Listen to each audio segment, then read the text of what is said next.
بسم اللہ الرحمن الرحیم۔ حضرت ابو ہریرہ رضی اللہ عنہ نے عرض کیا، یا رسول اللہ، قیامت کے دن آپ صلی اللہ علیہ وآلہ وسلم کی شفاعت سے سب سے زیادہ سعادت کسے ملے گی؟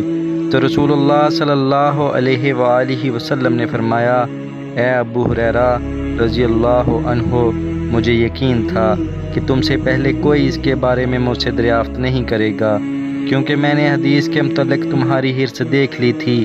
سنو، قیامت میں سب سے زیادہ فیض یاب میری شفاعت سے وہ شخص ہوگا جو سچے دل سے یا سچے جی سے لا الہ الا اللہ کہے گا۔ صحیح بخاری، حدیث نمبر 99۔